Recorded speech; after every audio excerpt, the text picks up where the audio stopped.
بینەرانی ئازیز و خۆشەویست، ئەم کاتە و هەموو کاتێکی ژیانتان شاد. خۆشحاڵین سەر لە نوێ لاڵقەیەکی دیکەی بەرنامەی ژیان و خەواتی یاران لەگەڵ ئێوەی ئازیز بە یەک شاد دەبینەوە. بەڕێزان، میوانی ئەم ئەڵقەی بەرنامەکەمان زۆر بەڕێز هاوڕێ ڕووناک خزری، ناسراو بە ڕووناک بێژوێ، هەڵسوڕاوی سیاسی و پێشمەرگەی دێرینی کۆمەڵەیە. بەو هیوایی کە تا کۆتایی لەگەڵمان بن، فەرمون بۆ بیستن و بینینی ئەم بەرنامەیە. هاوڕێ ڕووناکجان بەخێر بێیت، زۆر سپاس لەوەی کە بەشداری بەرنامەکەمان. سڵاو لە تۆ و لە تەلەڤیزیۆنی کۆمەڵەش. خۆم بە خۆشبەخت دەزانم جارێکی دیکەش هاتمەوە بە دیداری ئێوە شاد بوومەوە و خلاصە ڕێز و سڵاومەیە بۆ بینەران و ڕێز و نەوازش دادەنێنم بۆ بنەماڵەی سەربەرزی شەیدان. زۆر سپاس بۆ بەڕێزیشتان. بۆ ئەوەی کە بچینە ناو قسە باسکانمانەوە، پێم خۆش سەرەتا هاوڕێ ڕووناک کورتەیەک لە بیۆگرافی ژیانی خۆی باس بکات، دواتر من پرسیارەکان ئاراستە دەکەم. من لە بنەماڵەیەکی زەحمەتکێش و کارگەر لە منتەقەی سەردەشت لە ناوچەی ئالان لەدایک بووم لە ساڵی 1346 لە دەی بێژوێ لەدایک بووم. بەڵێ، دواتر ژیانی دەورانی منداڵی سەردەمی منداڵیتان چۆن تێپەڕ کردووە؟ مەدرسە چووی، کار و ئەرشی ئەو سەردەمەی مناڵان لە خانەوادەدا چۆن بوو؟ وەڵا کاکەریمجان، منیش وەکو تەواوی مناڵانی دێ و منتەقا، ئێمە کە منتەقەی ئێمە بە کار و ژیان و کاری کەشاوەرزی زۆرتر مەشغوڵ بوون. من کاتی مناڵیم 3 خوشک و 2 برا بووین، لەگەڵ دایک و باوکمان دەژیاین. باوکم لە سنی 9 ساڵەگیدا کە من لە سنم 9 ساڵ بوو، باوکم بە سەکتەی قەلبی فەوتی کرد. دایکیشم لە ئەسەر شەڕی ئێران و عێراقەوە شەید بوو. بە دوای ئەوەیدا من لەگەڵ خوشک و براکانی ترم لە نێو ماڵێدا کارم دەکرد و کاری مەزرا و کەشاوەرزیمان دەکرد و هەتا کلاسی 4 ئیبتیدایی چوومە مەدرسەی. بەڵام بە دەلیلی ئەوەی کە کار زۆر بوو لەوێ، ژنان و کچان کەم دەچوونە مەدرسەی، منیش نەمتوانێ ئیدامە بە دەرس خوێندن بدەم. بەڕێستان مناڵی گەورەی ماڵەوە بوون یا لە تۆ گەورەتر؟ من چوارمین منداڵی خانەوادە بووم. چیتان دەکرد؟ کاری کەشاوەرزی و شتان بوو یا بەچی مەشغوڵ بوون؟ وەڵا من ئێکی بۆ خۆمە، من کەسێک بووم هەر لە تەمەنی منداڵیمەوە، لە سنی 5 ساڵەگیمەوە کە دەگەڵ دایک و بابوو کە سوکاری خۆم چوم لە مەزرای کارم کردووە. لە لای ئێمە زۆرتر کاری باغداری و کاری کەشاوەرزیە. وەلی من تەواوی خەڵکی دێی من دەناسن، چون من کەسێک بووم، یعنی هەر تا سەردەمی منداڵیشم وەکو کوڕێک کارم دەکرد. هەمیشە مەسەلەن دەچووم بۆ خەڵکی دەستکەنم دەکرد بۆی ئەوان بێن جوود بۆ ئێمە بکەن. تەقریبەن وەکو چۆن کوڕێک کار دەکات لە نێو ماڵێدا، منیش ینی هەتا ئەو لەحزەیە کە توانیم هەر بەو شێوەیە کارم کرد، ینی وەکو کوڕێک دەناسرام. هەموو خەڵکی دەی منیان دەناسی. بەداخەوە باسی ئەوەت کرد کە دایکت بەهۆی بردمانی شەڕی ئێران و عێراقەوە تێدا چوو. چی بیرەوەریەکت لەو ڕووداوە هەیە ئەگەر بە کورتی باس بکەی؟ وەڵا منیش وەکو هەموو مناڵانێک کە بێدایک و باوک بوون لە شەڕی ئێران و عێراقدا، لەو شەڕی کە تەواوی مناڵان بێدایک و باوک، هەزاران کەس بێدایک و باوکمانەوە یا شەهید بوون یا بنەماڵەکان هەموو لەبین چوون. بۆ من زۆر سەخت بوو، زۆر ناخۆش بوو، چون من خزم و کەسم هەبوو، بەڵام برای گەورەمان هەبوو دە نێو ماڵێدا کە بەدەیلێلی ئەوەی کە باوکم فەوتی کردبوو، ئەو برایان وەک باوک وا بوو بۆ ئێمە، ینی برای گەورەی ماڵێ بوو، هەرچی ئەو بیبوت بە هەر ئەوە بوو، ئێمەش یارمەتی ئەومان دەکرد و بۆ من ناخۆش بوو، زۆر ناخۆش بوو لەو سنەکەمەدا مەسەلەن دایک لە دەستدەی. وەلی تەحەموولم کرد وەکو تەواوی مناڵانی دیکە، چون هەر من بەتەنیا نەبووم. زۆر ڕاستە. چۆن دەبێت کە لەگەڵ یعنی ئەو لەو شرایطەدا کە ئەرکی کار و کۆمەڵێک مەسئولیەتت بێگومان لەسەر شان بووە، دواتر پەیوەست دەبی بە مەسایلی سیاسی و لەگەڵ مەسایلی سیاسی تێکەڵ دەبین؟ چی هۆکارە بۆ ئەو؟ من دەبێ یەکشت ئیشارە بکەم ئێمە منتەقەی ئالان ئاخرین منتەقە بوو کە لە کوردستانی ئێران لەلایەن ڕژیمەوە داگیر کرایەوە. منتەقەی ئێمە زۆر ئەحزابی سیاسی جۆراوجۆری تێدا بوو، یەکێک لەوانە کۆمەڵە بوو. کۆمەڵە مەقەڕی لەوێ بوو، کچەکان پێشمەرگە دەهاتن و دەچوون. من مەسەلەن هەمیشە بۆ خۆم فکرم دەکردەوە دەمکودە و هەموو زوڵم و زۆریە لە ژنان دەچێ. من ئێنی ئەو هەستم بە خۆم کرده بوو بەڕاستی کە نەک من هەزاران کچ و ژنی وەکو من دەچەوسێنەوە کار دەکەن، بەڵام هەر حیسابی کچێکیان بۆ دەکرێ هەر دەڵێن کچی، یعنی ئەو هەموو زەحمەتە دەچێشی. وەختێک کە کۆمەڵەم دی لەوێ مەسەلەن ئێمە جەماعەتێکی بانەی لێبوون، جەماعەتێکی دیکەی لێبوون کە سیاسی بوون، هاتبوون لە شارەکان، هاتبوونە دەرێ، لەوێ ماڵیان هەبوو، مەقەڕ لە بێژوێ بوو، ئاتوچوی ماڵی ئێمەیان دەکرد، وردە وردە دەگەڵیان ئاشنا بووم لەگەڵ کچەکانی کۆمەڵێ. هەمیشە ئارەزومەوە بوو کە ڕۆژێک بۆ خۆشم بچمە نێو سەفی کۆمەڵی، کە یەکێک لەو کەسانەش بووم لە منتەقەی ئالانیدایە کە من کچ بووم کە هاتمە نێو سەفی کۆمەڵی. لە بنەماڵەدا جگە لە خۆت کەسی دیکە لەگەڵ کۆمەڵە یا لەگەڵ مەسایلی سیاسی تێکەڵ بوو؟ بەڵێ، برایەکم کە لە خۆم گەورەتر بوو لە شاری سەردەشتێ دەرسی دەخوێن، بەڵێ ئەو تەشکیلاتی کۆمەڵی بوو. دوای ئەوەش کە هاتەوە بۆ منتەقەی دی ماڵی ئێمە هەمیشە پێشمەرگەکان دەهاتن و دەچوون لە تەریقویە و ئیتر وردە وردە ماڵمان تەقریبەن بوو بە یەکێک لە ماڵەکان کە هەمیشە کوڕەکان دەهاتن و دەڕۆیشتن و لیباسم بۆ دەشۆردن و منە وەختە پێشمەرگە نەبووم لە ماڵێ بووم. یعنی بەڵێ براکەم و دوای خزم و کەسیشم، خاڵۆزام، پورزام، ئامۆزام، تەقریبەن هەمویان ئەواداری کۆمەڵی بوون و تەشکیلاتی کۆمەڵی بوون. زۆر باشە. باسی ئەوەت کرد کە منتەقەی ئالانی سەردەشت لەو کاتەدا کە ڕژیم وەکو ئاخری ناوچە هێرش کرد بۆ سەری شوێنی تەجەموعی زۆر لە ئەحزابەکان بوون لە حیزبە سیاسیەکان لەو کاتەدا. بەڵام بەڕێستان کۆمەڵە وەکو زەرفێکی سیاسی بۆ خۆتان هەڵدەبژێرن بۆ فعالیت. لەو کاتەدا دەرکی بەڕێستان لە کۆمەڵە و سایری حیزبەکان چ بوو؟ تەفاوتەکانیان چ بوو؟ ئەو تایبەتمەندی و خصوصیاتی کە کۆمەڵە بووی و تۆ هۆگر بووی و پێدوا بوو کە لەوێدا دەتوانین چالایشی بکەیت چی بوو جیاواز لەوانەی دیت؟ ئێمە لە دەی خۆمان ئێمە کۆمەڵە شۆڕای دانابوو لەوێ، شۆڕای ژنانمان هەبوو، هەر لە نێو خەڵکی دەیدا ژنانی شۆڕامان هەبوو. یعنی تقریبەن چۆن پێت بڵێم کۆمەڵەوە یعنی حەکسل عەمەڵ و کردەوەی کۆمەڵە ئێمەی کێشا بەرەو خۆی کە واقعاً کۆمەڵە دیفاع لە ژنان دەکا. یەکێکە لەو ئاحزابانە کە من بۆ خۆم یەکەمین جار کە ژنم تێدادی هێزی پێشمەرگە بوو، وەکو هێزی پێشمەرگە لە نێو خەڵکدا فعالیەتیان دەکرد. یعنی ئەوە زۆر تەئەسیری لەسەر مندانە، نەک لەسەر من بەڵکم لەسەر تەواوی ژنان و کچانی منتەقەشمان. زۆر ڕاستە. بەڕێستان کاتێک دەستێن ناوڕیزی پێشمەرگەوە یالانەکەم بە کۆمەڵە پەیوەست دەبن، تەمەنتان خوارتر لە تەمەنی قانونیە، تەبیاتەن 18 ساڵ بۆی هەیە کە پێشمەرگە ڕسمن. بەڵام ئەوەندێکم بزانم بەڕێستان خوارتر لە 18 ساڵ بوون کاتێک چوونەتە ناو کۆمەڵە. چۆن تەحویل گیران و ئایا بوون بە پێشمەرگە ڕاستەوە خۆ یا ئەرکی دیکەتان پێست پێدرا تا تەمەنتان دەگاتە تەمەنی قانونی؟ وەڵا ئێمە بە دەلیلی ئەوەی کە منتەقە هەموو ئەژغاڵ کرابوو، ئەو سەردەمانە ساڵی 62 کە کۆمەڵە بەرەو عێراق دەهات ئوردوگا و مەقەڕی نەمابوون لە ئێرانێ، من کە چوومە نێو کۆمەڵی تەمەنی من 14 بۆ 15 ساڵ بوو. لەوێ کە چووم شوێنێک بوو، ئەو وەختە تازە ڕۆیش بووین بۆ گەڵاڵا. یەکشت ئیشارە بکەم من دەورەی ئامۆزشیم دیت لە سیسێرێ لە ناوچەی سەردەشت لە سیسێرێ، دوایە کە هەموو مەقەڕەکان هاتنەوەیان چۆڵکرد هاتین بۆ منتەقەی گەڵاڵە و مالومە و ئەوانە. کۆمەڵە خایەتخانێکی هەبوو لە گەڵاڵا، من لە خایەتخانەی ئیشی خایەتیم دەکرد لەگەڵ جەماعەتێک لە ڕەفیقەکانی تر بۆ ماوەیەکی کەم. خایەتخانەی کۆمەڵە زۆر بەناوبانگ بوو لەو سەردەمەدا. کاری چی بوو؟ چی دەکرد ئەو خایەتخانەیە؟ یا لە چی وەسعەتێکدا کاری دەکرد بەڕاستی؟ وەڵا ئەو خایەتخانە لیباسی پێشمەرگەیان بۆ لیباسی پێشمەرگەمان دەدووری، یعنی کارمان ئەوە بوو کە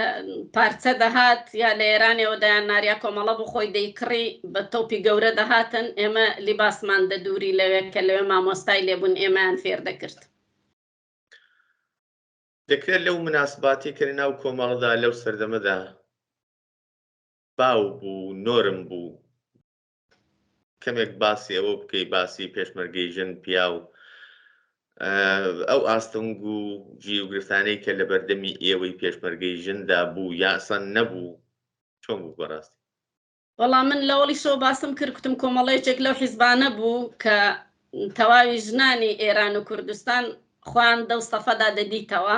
بە دەلیلەوەی کە دیفاعی لە ژنان دەکرد چ بە عەمەل چ بە ڕادیۆ چ بە تەبلیغات کە یعنی واقعەن ژنان زۆر هەڵگرهێنی کۆمەڵە بوون هاتنە نێو سەفەکانی کۆمەڵەیەوە. دوای ئەوە مەسەلەن منێکی بۆ خۆم کە کچێک بووم مەسەلەن هەرچەنە قەوم و کەسیشم دەگەڵ بوو بەڵام ئەو جواب ئەو جە و ڕابط و مناسباتەی کە دەنێو کۆمەڵەدا وجودی هەبوو احترامگرتن لە ژن و لە کێچ یعنی ئێمە شەور و شەوقی ئێمە زۆرتر دەبوو بە مبارزە زۆرتر بینە نێو مەسەلەن کارهەیە کە تەشکیلات پێمان دەستپێڵێ کە کۆمەڵە پێمان دەڵێ ئەوە بکەن کە بەڕاستی ئێمە شایستەی ئەوەین بتوانین ئەو کارانە بکەین یعنی جایگای ژنان زۆر تایبەتی بوو لە سەفی کۆمەڵەدا بەرحەکسی هەموو ئەحزاب و سازمانەکانی تر بوون پێگومان وا بووە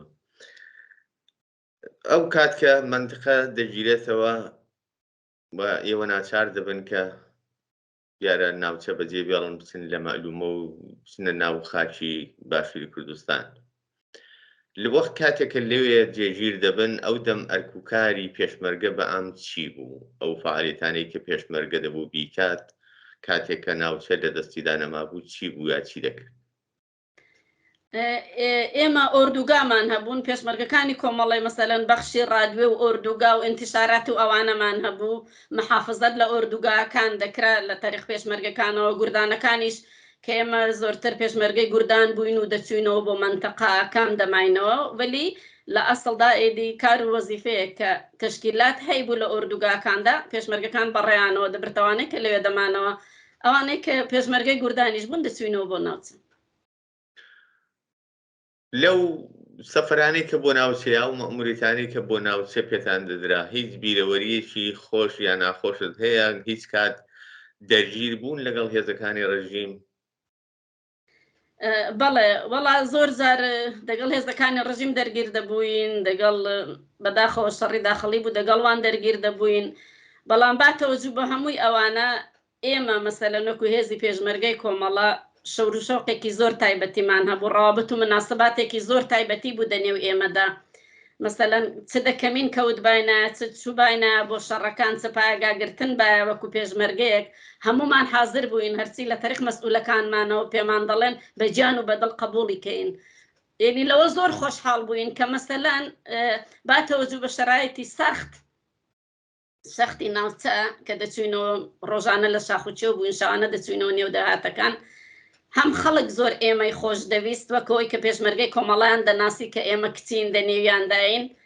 ئەمە یعنی خەڵک بەڕاستی لە نیوە شەوێدا دەرگیان بۆ ئێمە دەکرد و دەچوینە ژوورێ بۆ ئێمە زۆر جێی خۆشحاڵی بوو یعنی ئەو سەخت و ماندوو هیلا کە دەچوین وەختێک خەڵکمان ئاوا دەبینی ئیستەقباڵی خەڵکی یعنی بەڕاستی هەموو شتێکمان لەبیر دەچەوە زۆر ڕاستە لە هیچ شەڕێکدا ڕاستەوخۆ بەشدار بووی؟ بەڵێ لە منتەقەی بانە لە منتەقەی لەسەر جادەی زمزیران بەڵێ لەوێ بووم لە منتەقەی سەردەشت دوای منتەقەی بانەش بووم لە پاگای ناوەی بانە کە چوین حەملەمان بۆ کرد لەوێش بووم دوای لەسەر کەمی لە جادەکانە بووین لە منتەقەی مەریوان کە دەگەڵ لە نشکاش لە ڕەشەدێ لەو شوێنانێک کە دەگەڵ ڕژیم دەرگیر بوون بەڵێ لەگەڵ هەمووان بوون لەو دەرگیریاندا لەو شەڕانەدا بێگومان ئەگەر بۆ خۆش ڕاستەوخۆ بەشدار نەبووی شاهیدی ئەوە بووی کە لە شەڕەکاندا ئەسیر و شتیان گرتووە لە هێزەکانی ڕژیم بێگومان یا بە برینداری کەوتۆ دەستیان تەعامل و بەرخوردی پێشمەرگە بۆ ئەسیرانە لەو کاتەدا چۆن بوو ئەگەر لە بیرت بووێ شاهید بووێتی؟ بەڵێ وەڵا ئێکشت بڵم هەموو دنیا بزانێ و هەرچەند خەڵکی ئێرانیش باش دەزانن ئەوانەی کە ئەسیر دەکران چ لە پایگاکان چ لە سەر جادەکان چ خۆیان تەحویل دەدا کۆمەڵە زۆر بەڕێزەوە چاوی لێ دەکردن ئێمە مەسەلەن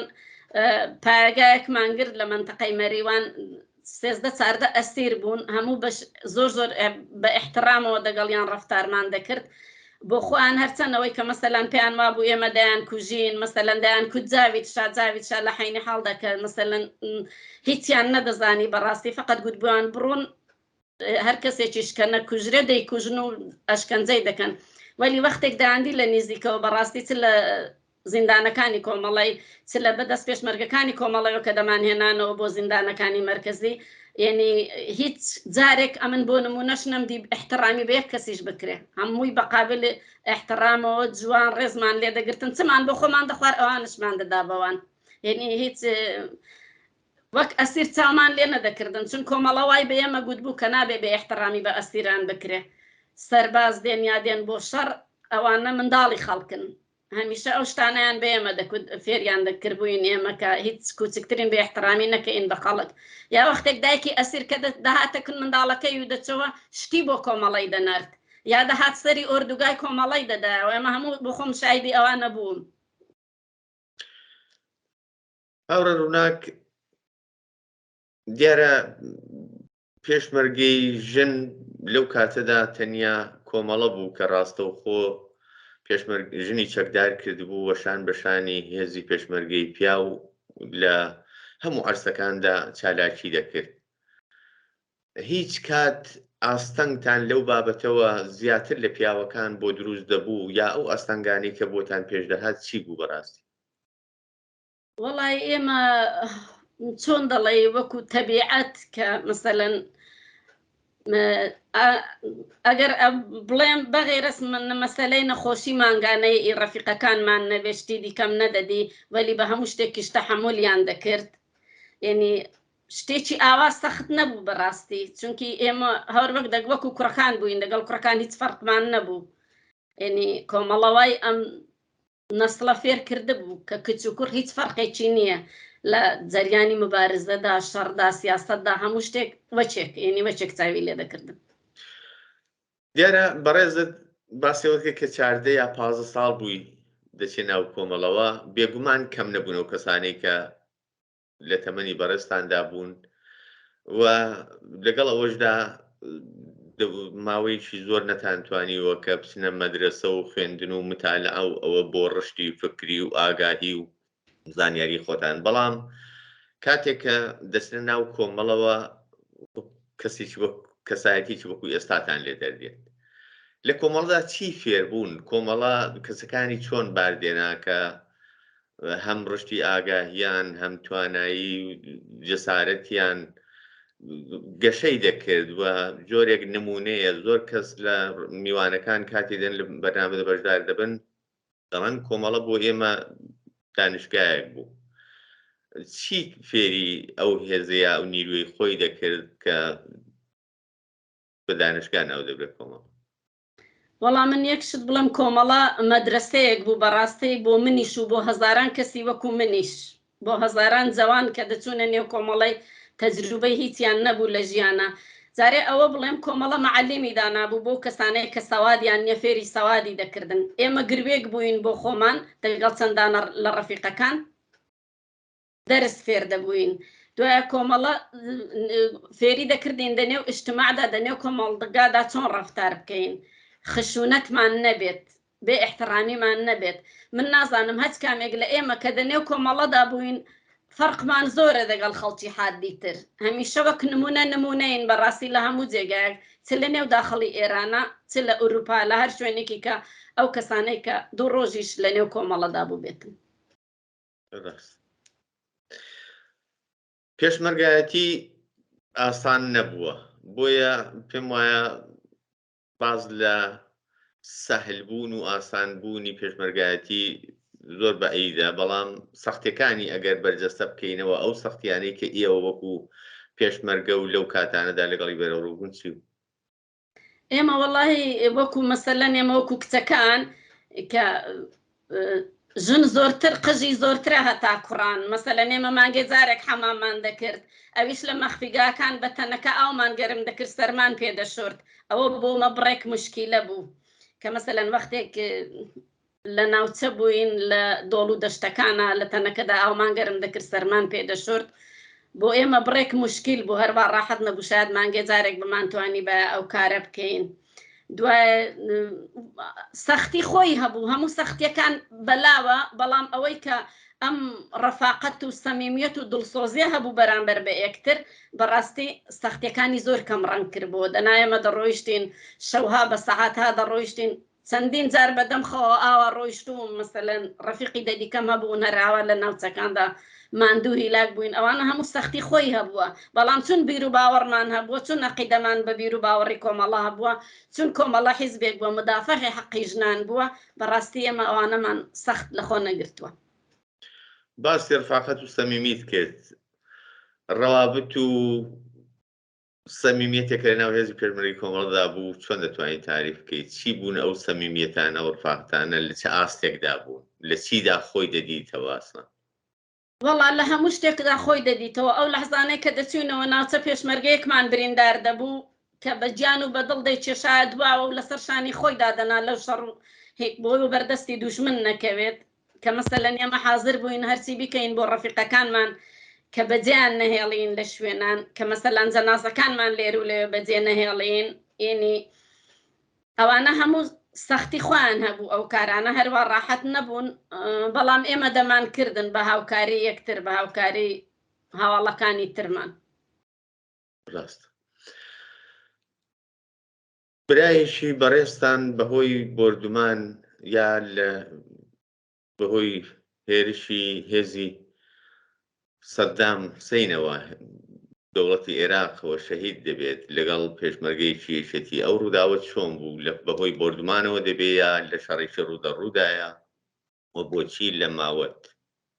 من ئەو برایم کە پێشمەرگەی کۆمەڵی بوو من پێشمەرگەی گوردان بووم من لە منتەقەی بانە بووم ئەویش ماوەیە کومیتە بەخش بوون دەستەی کومیتە بەخش و ئەوانە بوون کاریان دەکرد دوای ئەوە ماوەیەک براکەم چەکی دانا ڕاستیەکەی دووە بەڵام هەر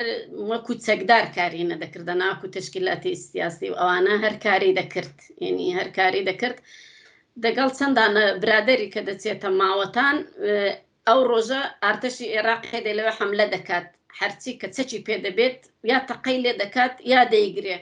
ئەو برای منیش دەگەڵ جەماعەتی ئێچێتی لەوێ دەبێت کوڕێک بە نێو شەید عوسمان ماوەتی و براکەی من شەید دەبن لەوێ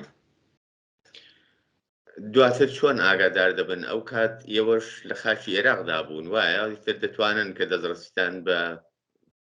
جەنازەکەی ببێت و زوو ئاگادار بن لەوە بەڵێ من بۆ خۆم لە منتەقەی بانە بووم لەوێ حزورم نەبوو بەڵام تشکیلاتی کۆمەڵە کە مەسەلەن ئێمە قەبرستانێکمانەیە لە ماوەتان پێشمەرگەکانی کۆمەڵی ئەوانەی کە لەو منتەقانە و لە شوێنەکانی تر شەید دەبوون لەوێدایان ناشتن کۆمەڵەش هەر وەکو شەیدەکانی تر براکەی منی لە ماوەتان ناشت بوو زۆر باش لە کۆمەڵەدا لە تەقسیماتی کار و چالاکی سیاسی و نظامیدا دوو بەشی سیاسی و بەشی نظامی هەیە لە هەموو تەقسیماتەکانێتی مەسئولی بەشی نظامی مەسئولی بەشی سیاسی بوو ئێوە لە کام بەشیدا زیاتر فعال بوو من ئەکسەرەن بۆ خۆم پێشمەرگەی گوردان بووم لە ناوچە بووم ماوەیەکیش مەقڕمان لە چوارتا بوو بەشی تدارکات بووم بەشی تدارکات لە چوارتا ینی کاری تدارکاتیشم دەکرد هەر وەزیفەیەکی کە پێیان دەگوتم من تدارکاتی کۆمەڵ چی دەکرد تدارکاتی کۆمەڵە ئێمە کە مەسەلەن هێزەکانمان لە ناوچەی دەهاتنەوە لەوێ مەقڕمان هەبوون لەوێ مەسەلەن خەڵک شتی بۆ دێناین لە ئێرانێ دایکی پێشمەرگان داهاتن باوکی پێشمەرگان داهاتن بە کۆڵێک شتەوە داهاتن کەس بە دەستی خاڵیەوە نەدەهات لیباسیان دێنا گۆرەیان دێنا شتی خۆراکیان دێنا ئەوانە ئێمە شوێنێکمان هەبوو کە تەقسیممان دەکرد مەسەلەن گۆرەی بە سیگار بە شیرینی و هەرچێکی باە کە بۆ کۆمەڵیان دێنا ئێمەش دەماندا بە جەماعەتێ لە وەکو وەزیفێک کە پێمان سپاردرا بوو دەکرێت پرسیارێکی زۆر خصوصی لێ بکەم لەگەڵ هاوڕێ خدردا کەی زەماوەندتان کرد هەردووتان پێشمەرگە بوون بێگومان بەڵام کەی ژیانی هاوبەش پێکدێنن و لە شرایطێکدا لە شرایط پێشمەرگایەتیدا ژیانی هاوسەری پێکدێنن یان دوایی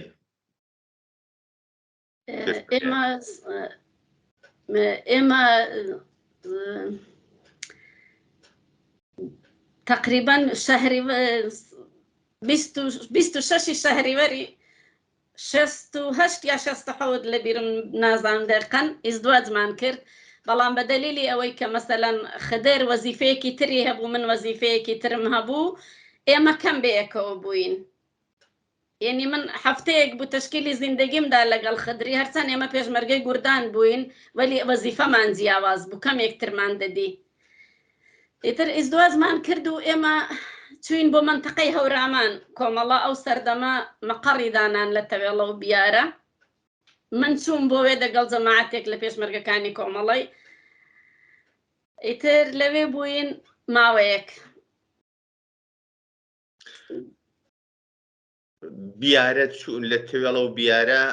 ینی بەر لە ئەو ڕووداوەی کە بەسەر گوردانی شوان هات لەوێ بوون یا دوای ئەو ڕووداوە نام ئێمە ئەوەڵ گرۆیەک بووین کە چوین جەماعەتێک بچوین ئێمە مەقەڕماندانا لە مەدرسەکەی بیارەی مەقەڕمان لە مەدرسەکەی بیارەی دانا بۆ ماوەیەک لەوێ بووین هەتا جەماعەتی گوردانی شوان هاتن وەلی لەو فاسڵەیدا کە لەوێ بووین کاکەریم شەو و ڕۆژ بۆمباران دەکرا لەلایەن ئێرانەوە ئێمە زۆر جار ڕۆژانەکەوت دەچوینە ژێر مەخفیگاکان دەڕۆیشتین ئاوە دەستە دەستە دەڕۆیشتین ئێوارەکە یەکتریمان دەدی ئاوا چاومان لە یەکتر دەکە بزانین جەماعەت هەموو ماون یان نا شەرایەتێکی زۆر ناخۆش بوو یعنی 24 ساعتە ئێران بۆمبارانی دەکرد ئەو منتەقە بەخصیص ئەو منتەقەی کە ئێمەی لێ بووین بیارە دوای ئەوە ئێمە کە ماوەیەک لەوێ بووین گوردانی شوان هاتن ئێمەیان عەوەز کرد بەداخەوە دوای ئێمە هێندەی پێ نەچوو ئەو جەریانەی گوردانی شوان پێشات زۆر بەداخەوە بێگومان ڕووداویش دڵتەزیێم بوو ڕوودانی ئەو ڕووداوای گوردانی شوان چ کاریگەریشی لەسەر ئێوە بەگشتی پێشمەرگەکان تەشکیلات بوو لەو سەردەمەدا چه حاڵ و هەوایەک زاڵ بوو بەسەر تەشکیلات دەبەڕاستی وەڵا هەتا بڵێ ناخۆش بوو چون گوردانی شوانێکێک لە مۆرە ئەسڵەکانی تەشکیلاتی کۆمەڵی بوو واقعەن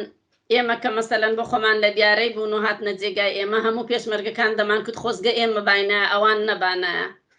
یعنی هەمیشە دەمان کرد ئای تەشکیلات بۆ ئێمەی گواستەوە بە خۆزگە ئێمە دەبووین ئەوان هیچیان لێ نەدەهات یعنی زۆر ناخۆش بوو بۆ ئێمە بۆ هەموو سەتحی کۆمەڵی ناخۆش بوو هەموو ماد بوون جەماعەت وەلی بازم هەر چونکی ڕێبازی کۆمەڵە و بیر و باوەڕی کۆمەڵە و ئەو عەقیدە و بیر و باوەڕێک کە گوردانی شوان تێیدا چوون ئێمەی مەمانان و هەزارانی وەکو ئێمە ئیدامە دەری بووین یعنی چۆن دەڵێ سەخت بوو زۆر سەخت بوو بەڵام ئاواش نەبوو کە بڵێنی تر گوردانی شوان لە بەینچوو کۆمەڵەش لە بەینچوو بەرحەکسەوە تەشکیلات زۆرتر جەماعەتی بۆ هات زۆرتر پێشمەرگە جەسوورتر بوو لە جاران کە ئیتر ئەم زوڵم و زۆریە قبول نەکەین چون گوردانی شوان واقعەن لە بەرابەر زوڵم و زۆریدان بارزان دەکرد لەبارە ئەو بیر و باوەڕێکە عەقیدەیان پێ بوو دیارە باسکردن لە دەورانی پێشمەرگایەتی لەو ڕووداوانەی کە ئێوەمانان شاهیدی بوون زۆر زەمان هەڵدەگرێت زیار زۆر و ڕەنگە لە بەرنامەی شاوەدا هەمووی مویەسەر نەبێ و ممکن نەبێت بەڵام ئێمە واز لەو مەقتەعە دێنین پێم خۆشە بزانم کەنجێ تەسمیم دەگرن دەڕۆنە دەرەوەی دیارە لە باشووری کوردستانن لە عێراقن بەڵام دواتر تەسمیم دەگرن و دەچنە وڵاتی سێهەم ئێستا لە وڵاتی فینلەند جێگیرن ئەو پرۆسەیەتان چۆن تێگر بە دەلیلی ئەوەی کە تەسمیمتان گر بچنە دەرەوە چ بوو وەڵا ئێمە وەک تەشکیلاتی کۆمەڵە کە ئاڵوگۆڕێک بەسەر تەشکیلاتی کۆمەڵی داهات دوای ئێمە پێشمەرگە نەیان دەتوانی بڕۆنەوە بۆ ناوچەی هەموو لە ئوردوگاکاندا مابوونەوە شەڕی کوێیت و عێراق دەستی پێکرد شەڕی ئەمریکا و کوێیت دەستی پێکرد شەرایط سەخت بووە ئەوەشم لەبیر نەچێ من ئەو کات منداڵێکم بوو منداڵێکی چکولەمە بوو کوڕێکم هەبوو بە نێو سیروان من هیچ جێگایەکم نەبوو یعنی خانەوادەکان منداڵەکانیان دەبردنەوە بۆ ئێرانێ وەلی من کەسم نەبوو کە منداڵەکەمی تەحویلدەم ئێمەش وەکو دەگەڵ جەماعەتێکی ترمان لە ساڵی 91 هاتین بۆ تورکیا لە ساڵی 92 کۆچمان کرد بۆ فنلەند هاتین بۆ فنلەند ئێستا نزیکی 30 ساڵە لە فنلەندین سەرەتای ژیان لە وڵاتێکی دیکەوە لە وڵاتی فینلەند بە ڕۆشنی دەست پێکەی بۆ ئێوە چەندە سەخت بوو چۆنتان توانی لەو کۆمەلگادا جێ خۆتان بکەنەوە پرۆسەی پەنابەرێتی و فێربوونی زمان و لە هەمان کاتیشدا خۆبژیانیشی ئاسایش دەبێت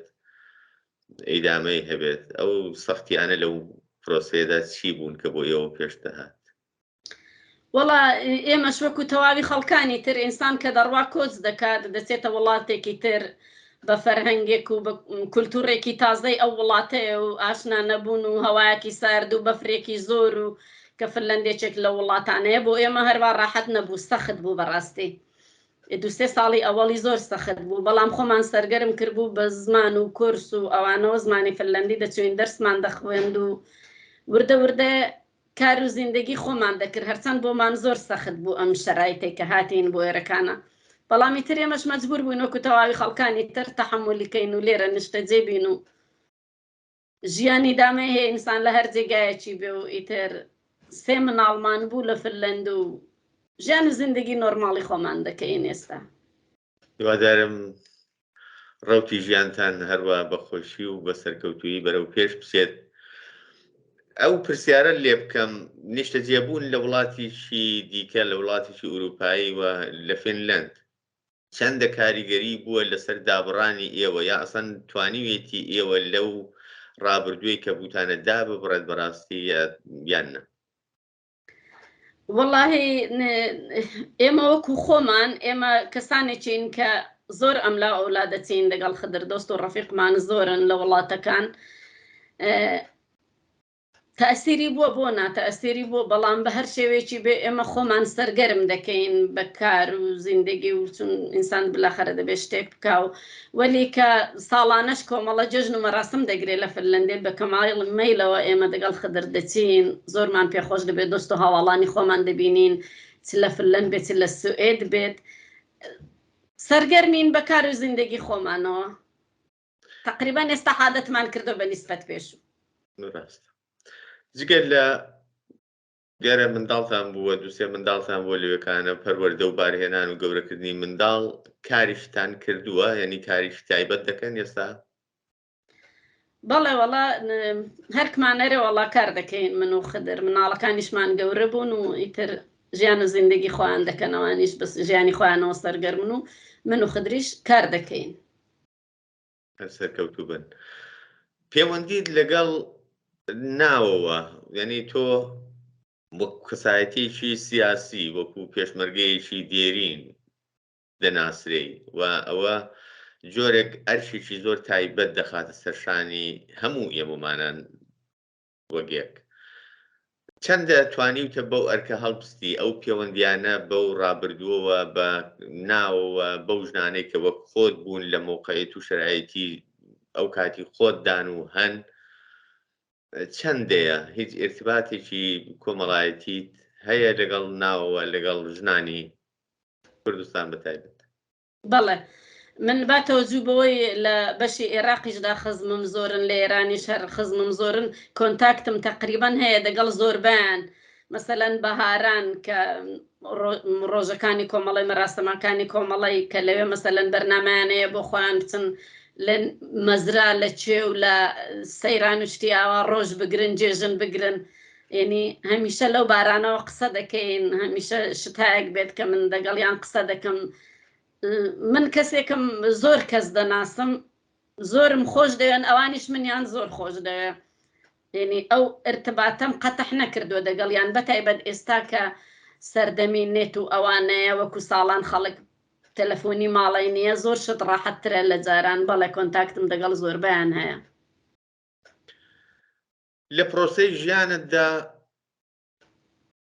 هاوکاری و ئەوەی کە لەگەڵ هاوژینەکەتدا هاوفکر بوون هاوباوەڕ بوون لە یەک پرۆسەدا تەشکیلی ژیانتان داوە چەندە یارمەتی دەربووە بۆ بەرەو پێشچوونی سەهلتری هەموو قۆناغەکانی ژیان ئەوە چەندی تەئسیر لەسەر سەمیمیەت پەیوەندی بنەماڵەیی بارهێنانی منداڵ ڕاگەیشتن بە مەسایلی سیاسی و فکری خۆتان شەخسەن؟ من و خدر هەرکمان زۆر جوان بووین کاتی خۆی کە هاتینە نێو کۆمەڵێ ئێمە هەمیشە کۆمەگی یەکتر بووین ینی هەمیشە بەڕاستی چ ئەو کاتانەی کە لە تورکیە بووین چەوە کاتانەی کە ئاتوین بۆ فنلەندێ خدر زۆر کەسێک بۆ وەکو باوکێکی باش مەسەلەن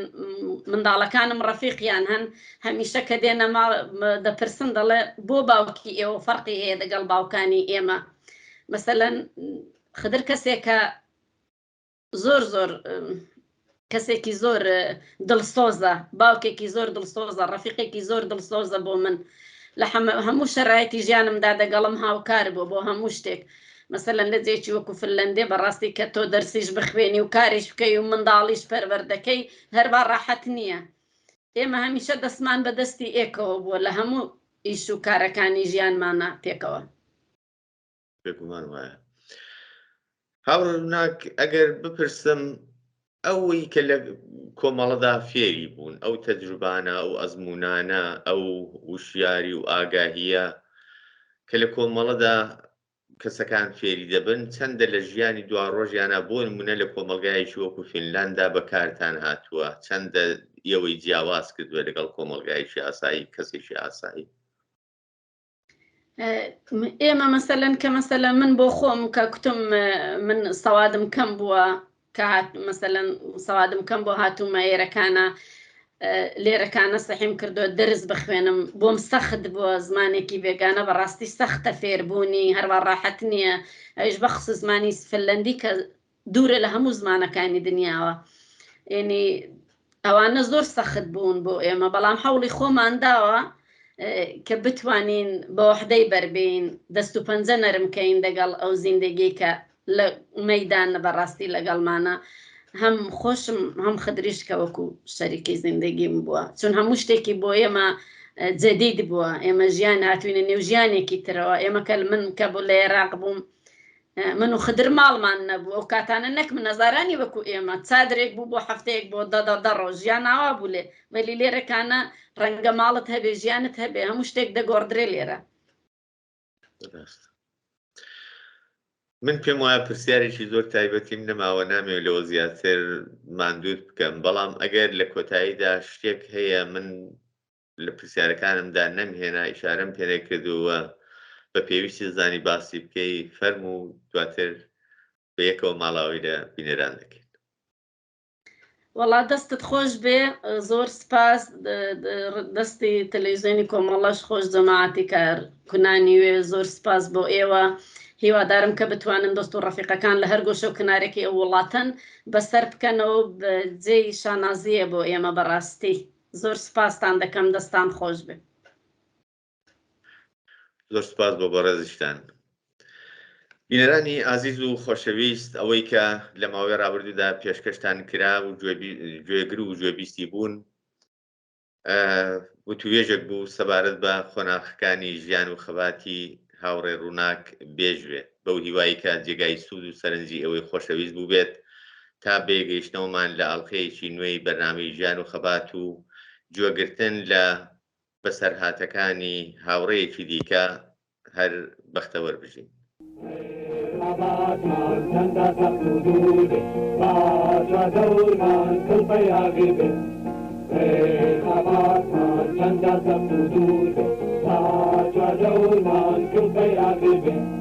L'amre pirata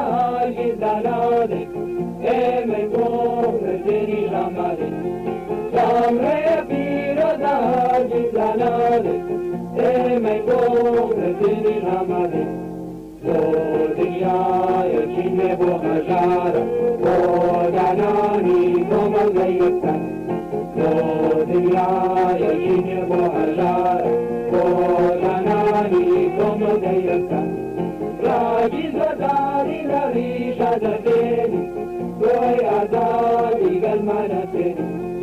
Ragizadari la risha da deni